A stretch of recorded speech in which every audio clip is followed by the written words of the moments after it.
Curing.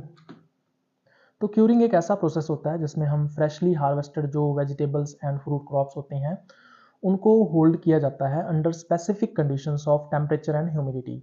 तो specific temperature conditions और specific humidity conditions उनको प्रोवाइड की जाती हैं, जिससे जो वाउंड होता है या स्किन होती है आउटर फ्रूट्स एंड वेजिटेबल्स की, वो हील हो जाती है और एक प्रोटेक्टिव लेयर जो है वो उसका फॉर्मेशन कर लेती है। तो ये प्रोसेस क्यूरिंग कहलाता है। अब क्यूरिंग का पर्पस क्या होता है? सबसे पहली बात तो ये है कि जब हार्वेस्टिंग की जाती है उस दौरान बहुत सारे वाउंड्स जो हैं वो फ्रूट एंड वेजिटेबल्स पर लग जाते हैं, तो उनको हील करने का जो मेन काम होता है वो क्यूरिंग के दौरान होता है।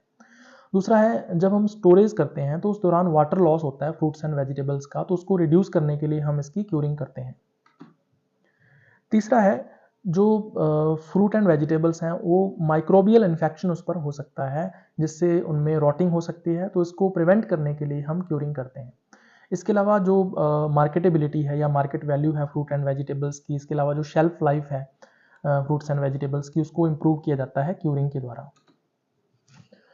टिपिकल क्यूरिंग कंडीशंस की अगर अपने बात करें तो ये अलग अलग फ्रूट एंड वेजिटेबल क्रॉप्स के लिए अलग अलग रहती है। फॉर एग्जांपल अगर अपने बात करें ऑनियन एंड गार्लिक की, तो इसमें 2 to 4 वीक्स तक जो टेम्परेचर है वो 30 to 35 डिग्री सेंटीग्रेड रखना पड़ता है और रिलेटिव ह्यूमिडिटी 60 to 70% रखनी पड़ती है।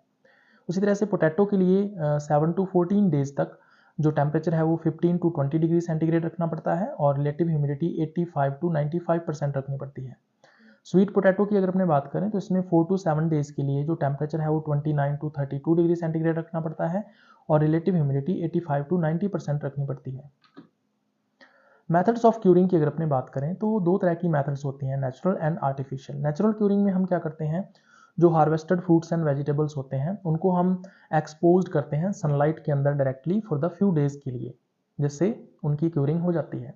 आर्टिफिशियल क्यूरिंग में क्या होता है, क्यूरिंग चैम्बर्स बने होते हैं जिनमें कंट्रोल्ड एनवायरनमेंट होता है, जिसमें टेम्परेचर एंड ह्यूमिडिटी को हम कंट्रोल कर सकते हैं या रेगुलेट कर सकते हैं, तो उसमें जो क्यूरिंग जो है वो इनकी की जाती है।